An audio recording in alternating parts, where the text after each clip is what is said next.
Hello and welcome to 2026. And also, welcome to Stitch with Me in 2026, the year-long fabric book workshop. The first of each month, I present a prompt. I show you how I create the prompt to add to my book. Throughout the year, we'll be combining the pages, and at the end of the year, we'll have a finished book. And in December, I'll show you how I combine all my pages, bind the book, and have the finished piece. The first prompt is January, and we're going to start slow with a straight stitch. More specifically, one of 3 straight stitches. Or you can use all 3 or just 2. We're going to use the running stitch, the back stitch, and the seed stitch. I'll show you how to do them, and I'll show you how I incorporate them into my prompt. The idea is you take a basic stitch, you make it your own. You combine it with fabrics, and you can use trim. You can just use embroidery thread. You can, well, the sky is the limit. We also have a Facebook group. The link for that is below as well. You can post your work in that group. We'd love to see it. It's a supportive group. So let's get started right away with the prompt. Okay, this is how I'm going to start all my pages throughout the year, all the prompts. I'm going to take my page that's already cut to size, 7 by 6, and then I'm taking my template, which is cut to the finished page size, and then I'm going to just trace around it. This is just going to help me because now I'm going to press the seams. So I'll start at the bottom here, just press it up. I can even use this template as my guide, and I'll press all the way around. I don't feel the need to reinforce the back of this page. If I did, I'd do that first. And I'll just go around all the sides, pressing. And this gives me the nice, neat edges and the finished page here. Now, I can choose to do a blanket stitch, stitch around the edge, or top stitch when both pages are complete. And I will let that sit in my mind until I at least have 2 pages complete.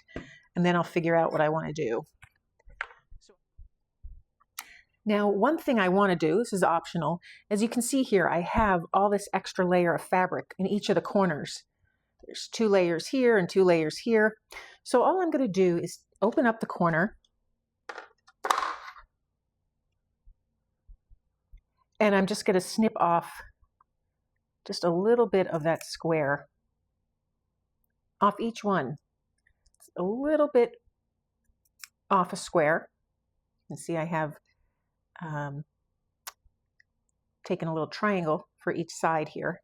And this will allow the corner to sit a little neater, and I'll have less bulk. So I'll do this for each one. Again, it's optional. It will produce a slightly neater result.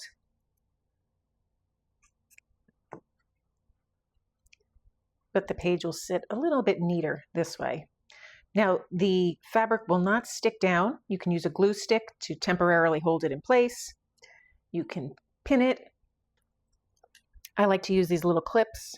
They're easy. I have a ton of them. They will be a little bit of a nuisance while I'm stitching, but until I train the fabric to stay in that position, that seems to work well for me.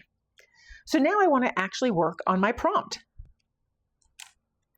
So for this prompt, Calm Mind, Straight Lines, there are a choice of 3 stitches to use with whatever format you like. The running stitch, the back stitch, and the seed stitch.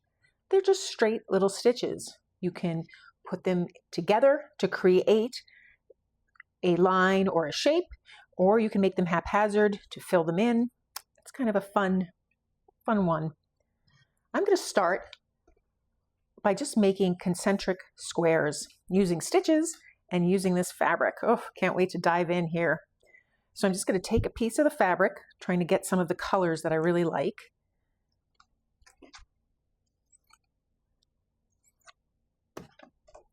Cut down a more manageable piece. And I definitely want to use these colors here. So I'll cut a square here. I kind of like that pinked edge showing.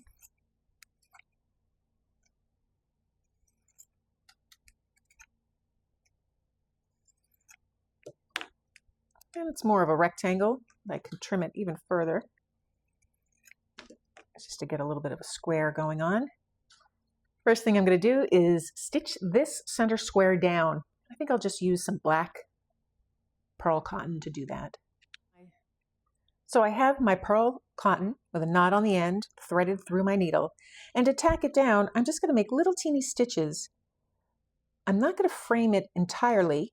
I'll just make a stitch almost like a basting stitch here, where I'm going to stitch a little stitch here and maybe two more the length of this square, and I'll do that all the way around the perimeter. I can leave the center of the square unstitched because in the future I might decide to stitch something in there, maybe a little embroidered flower, or maybe the date, maybe 2026, something just simple. So I'll just continue all the way around this rectangle, making my stitches, and the purpose is just to tack it down. So when I have my last stitch in, I'll just make sure that there's not too much tension on all the stitches so it lays flat, and I'll just knot it off in the back here. So now I want to create borders around this square. That's just because that's what I want to do. So I'll just kind of draw my lines with the appropriate and approximate shape that I want.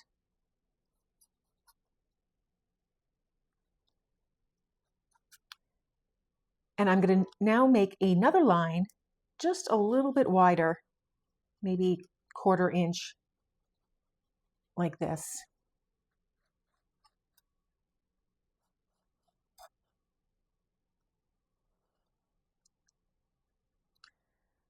So here I have my piece. I'm going to stitch the back stitch around this middle one and the running stitch around the larger one. So let me show you how I do that.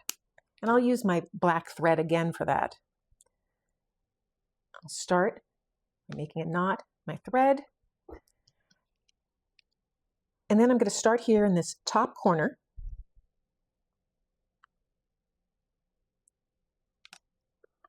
And I'm just stitching backwards.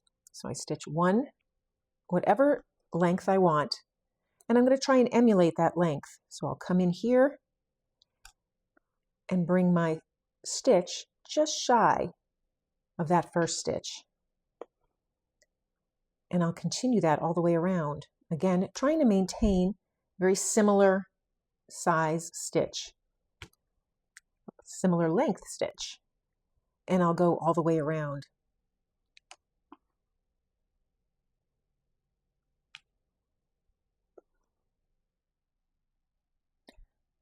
So there's the back stitch, creating a little frame. And now I want to do the running stitch on that outer square that I drew. So again, I have my thread. I'm using the black again with a knot on the end, and I'm going to stitch right into the fabric.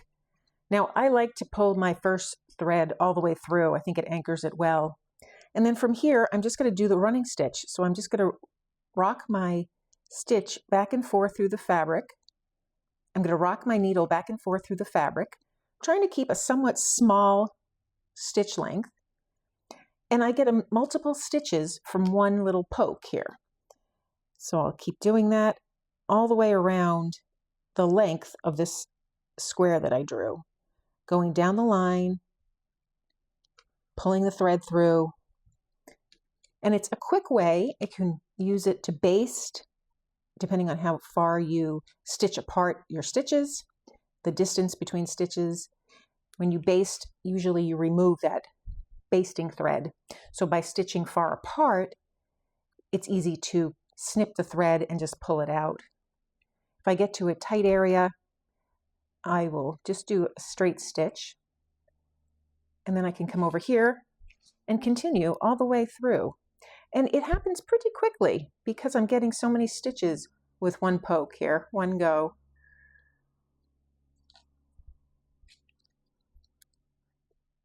So then I have my frame all stitched down with the running stitch and the back stitch. I'll knot the thread off and then go on with the seed stitch. So I've stitched all the way around. You can still see the ink from my little sketch here. And I'm thinking it's looking good here. I want to now add some stitches in between these two little frames. But there is something I want to do, is I want to reinforce this fabric. So I'm going to flip it over, and I have a piece of interfacing here. One side's rough, one side's smooth, and it just adds a little bit of weight to the fabric. So I'm going to set it down here, covering that entire area that I want to stitch, which would be in between those frames. And I'm just going to press it down with a hot iron, trying to melt the adhesive and fuse that interfacing to the back of the fabric. And because I did that, it also got rid of the ink. I'll just press it one more time just to make sure that it's fused both top and bottom. And now I'm ready to work on my seed stitch. So now for the seed stitch, since I want to incorporate some of these colors, I'm going to take this blue, kind of echoing this lighter blue here, and I've threaded it on my needle, created a knot at the end, and it's a little variegated color. So I'm going to fill that area between the two frames with the seed stitch. Seed stitch is just another straight stitch going in various directions, about the size of a kernel of rice. Could be a little smaller or a little bigger, but it's very haphazard, and it's just going to fill that area. So it will look like texture when I'm done. And I'll need to make about 100 or maybe even more stitches. I'll just go constantly around, giving a little space in between each stitch, a little different direction, and fill in that area. So I filled in with the seed stitch. I really like how that looks, but I do want more of a frame. So I went to the two colors that I haven't used yet, this rusty orange and this bright red. And I'm just going to stitch another frame with each color, a running stitch right around the outer frame. And then I found a button that coordinates quite nicely. I'll sew in the button and I'll show you how that looks. So I added the extra running stitches around in the colors. I also added another row of back stitching in the black just to really frame it, and I added the button, and I'm really quite pleased with that.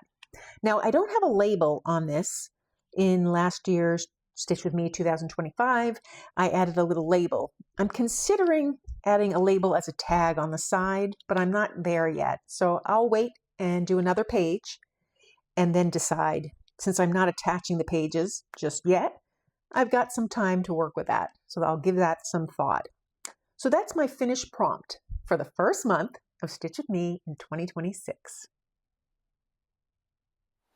So that's the first prompt in our Stitch With Me in 2026 online workshop. Oh, I love it. It's coming together.